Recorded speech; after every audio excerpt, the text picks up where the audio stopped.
selamat pagi, selamat siang, selamat sore, selamat malam. Assalamualaikum warahmatullahi wabarakatuh. Ketemu lagi dengan Pak Didik di mata pelajaran TIK. Masih dalam suasana yang sama, yaitu masih dalam keadaan pandemi COVID-19. Kita masih melaksanakan yang namanya pembelajaran jarak jauh. Pak Didik mengajar dari rumah, kalian belajar dari rumah. Oke, langsung saja ya, tidak berlama-lama. Kalau kemarin Anda sudah mempelajari tentang menu page layout, di grupnya adalah page setup, di mana ini berfungsi untuk mengatur lembar kerja. Sekarang kita akan mempelajari menu formula, tetapi perintahnya khusus di AutoSum, karena untuk formula ini banyak sekali, maka dari itu kita bahas satu-satu dulu ke AutoSum dulu, di mana AutoSum itu terdiri dari beberapa fungsi. Di antara adalah ada fungsi sum sendiri, fungsi average, count number, max, dan min. Ya, ini ada beberapa di antaranya. Saya jelaskan dulu. Untuk fungsi sum itu sendiri fungsinya adalah untuk menjumlahkan. Menjumlahkan apa? Menjumlahkan data. Terus average ini, fungsi average ini fungsinya adalah untuk membuat rata-rata. Terus untuk count number ini adalah untuk menjumlahkan banyaknya data. Untuk fungsi max itu fungsinya adalah untuk mencari nilai tertinggi. Fungsi min itu adalah untuk mencari nilai terendah. Jadi di antara kelima fungsi ini nanti kita bahas pada hari ini di pertemuan ini. Di antaranya ini Pak Didik sudah membuat sebuah tabel nilai ya. Ini hanya contoh saja, tidak nilai yang sebenarnya. Ini hanya sebuah contoh nilai di mana ada kumpulan data seperti ini. Nah, caranya gimana? Kalau Anda sebelum mengenal sebuah fungsi ini, biasanya kalau matematika itu kan penjumlahan ya, biasa ya. Misalnya ini kan mencari jumlah gitu ya. Di sini jadi 80 ditambah 75. Rata-rata, kalau dari rata-rata ya 80 ditambah 75 dibagi 2, karena ini banyaknya data 2. Tetapi dengan menggunakan perintah yang ada di AutoSum, menggunakan fungsi-fungsinya, Anda tidak perlu seperti itu. Kita manfaatkan fungsi yang ada di perintah AutoSum. Satu-satu ya. Yang pertama adalah untuk mencari penjumlahan. Jumlah ya, di sini perintahnya adalah untuk mencari jumlah. Jumlah apa? Jumlah banyaknya data ini. Nilainya yang pertama adalah 80, nilai kedua 75. Nah, caranya gimana? Kita gunakan fungsi apa tadi? Sum, karena sum itu punya untuk menjumlahkan. Jangan lupa saat Anda menulis sebuah rumus harus paket Anda sama dengan. Nah, kalau Anda tidak pakai sama dengan, otomatis nanti dianggap sebuah teks ya. Langsung aja untuk penjumlahannya, kita tuliskan sum ya, kurung buka, di mana datanya Anda boleh nuliskan misalnya alamat selnya di sini C8, atau Anda klik aja biar Anda tidak keliru, klik aja sum kurung buka. Nah, ini kan akan terbuat sendiri. Lihat, Anda di sini ada sebuah operator ya, sebuah operator titik koma atau apa ini, di sini Anda lihat aja. Kalau titik koma itu nanti membacanya dan ya, dan. Tetapi saya ingin menjumlahkan dua-duanya ini sampai dengan, Anda pakai titik 2 aja. Jadi kalau titik 2 itu dibaca sampai dengan, kalau titik koma di sini dibaca dengan. Jadi kalau saya mau duanya dua ini, kita sampai dengan aja karena urut ya. Jadi sampai dengan apa? Anda klik aja D8, habis itu di kurung tutup. Setelah itu Anda enter, maka hasilnya ini. Anda tidak perlu susah-susah menggunakan kalkulator, jadi Anda menggunakan Excel lebih cepat.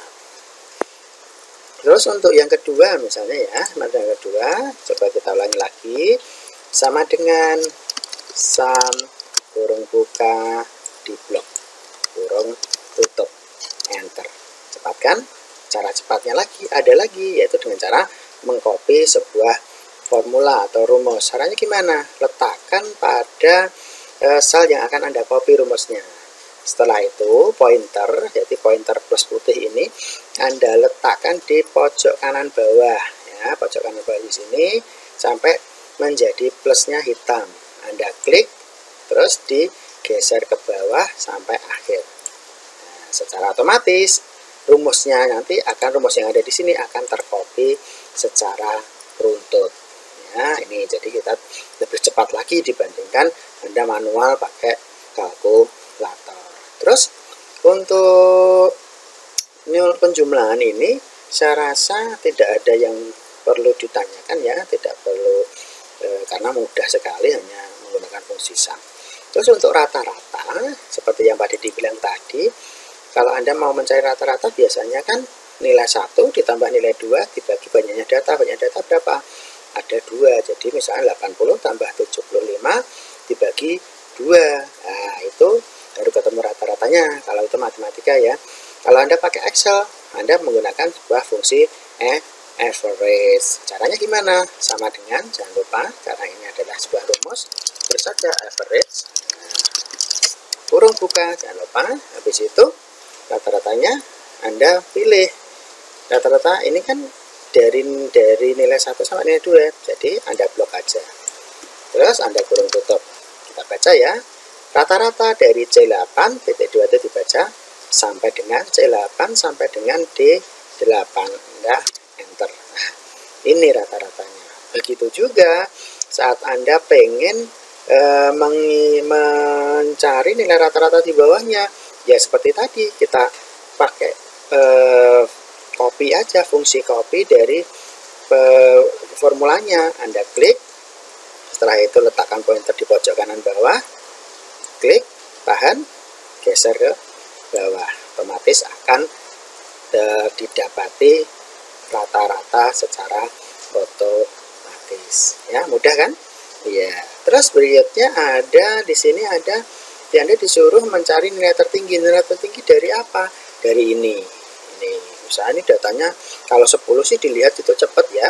Tetapi saat Anda datanya satu sekolah ada 400 siswa, otomatis Anda akan kesulitan mencari, melihat satu-satu. Lah bagaimana caranya? Kita pakai fungsi max. Di sini nilai tertinggi, otomatis pakainya adalah fungsi max. Sangat mudah sekali, sama dengan terus apa tadi?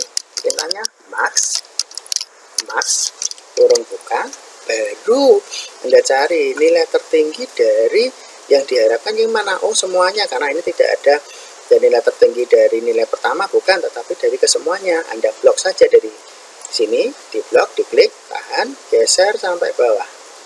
Nah, ini setelah itu Anda kurung tutup. Ini dibaca apa? Cari nilai tertinggi dari C8, sel C8 sampai dengan sel D17 di sini. Ya, bacanya kalau gabungan beberapa kolom ini bacanya dari sel paling atas kiri terus sampai dengan sel paling bawah kanan. Habis itu Anda enter. Benar nggak kira-kira? Anda lihat aja 97. Oh ya, benar. Terus untuk mencari nilai terendah, ya udah, terendah itu kan min itu kan rendah gitu ya. Jadi sama dengan kalau tadi max, ini pakai min, kurung buka, habis itu kita blok aja yang mau kita cari. Nah, kurung tutup ya, kurung tutup, habis itu enter. Benar nggak sih di sini nilainya di bawah, paling bawah adalah 70? Iya, benar, di sini nilainya 70. Mudah kan? Jadi nilai tertinggi menggunakan fungsi max, nilai terendah menggunakan fungsi min. Jadi saat data Anda itu banyak, ratusan, Anda cukup mudah menggunakan sebuah fungsi max atau min untuk mencari nilai terendah ataupun nilai tertinggi. Ya, sekarang ada pertanyaan lagi, mencari rata-rata nilai kelas. Ya udah, mudah aja. Anda klik, ada sama dengan average, rata-rata tadi average kan, kurung buka. Nah, ini datanya ini diblok semua. Nah, diblok semua, kurung tutup. Ya, enter. Jadi rata-rata kelasnya adalah 79,8. Pak, lah yang ini tadi count number fungsinya apa? Ini fungsinya untuk menjumlahkan berapa data, bukan menjumlahkan ya, mencari banyaknya data. Contohnya misalnya gini, di sini nilainya ini ada berapa atau banyaknya. Kalau kita lihat sih kalau satu anak nilainya ada 2, otomatis banyaknya data ada 20. Tetapi saat data Anda banyak sekali, otomatis akan kesulitan. Bagaimana caranya? Pakai fungsi count number. Anda klik, Anda tekan sama dengan, habis itu klik tulis count, kurung buka, baru datanya di sini di blok mana yang mau kita cari, jumlahkan banyaknya datanya, kita kurung tutup, enter. Nah, 20. Misalnya ada data yang anak belum mengikuti ulangan, misalnya nilainya ini sini kosong misalnya, jadi datanya cuma hanya 19 yang ada di sini, gitu ya. Jadi menggunakan sebuah fungsi ini sangat disarankan sekali untuk pengolahan data. Karena apa? Di setiap ada perubahan data, Anda tidak perlu menuliskan rumusnya. Contohnya misalnya di sini Aulia ini nilainya 70 misalnya, ada KKM-nya 75, otomatis Aulia kan remedi.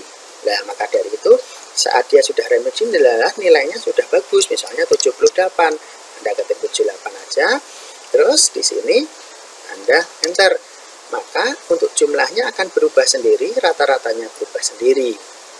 Terus di sini pun rata-ratanya juga akan berubah, gitu ya. Jadi pemanfaatan fungsi AutoSum di dalam pengolahan data itu sangat dibutuhkan. Oke, jika nanti Anda masih kesulitan, ini nanti silahkan Anda coba di komputer kalian di rumah atau pakai HP juga bisa. Aplikasinya adalah Microsoft Excel ya. Nanti misalnya ada kesulitan, silahkan Anda tulis di kolom komentar boleh, atau langsung japri Wadidi, gitu ya. Nah, terima kasih atas perhatiannya semuanya. Saya rasa cukup. Selamat pagi, selamat siang, selamat sore, selamat malam. Wassalamualaikum warahmatullahi wabarakatuh.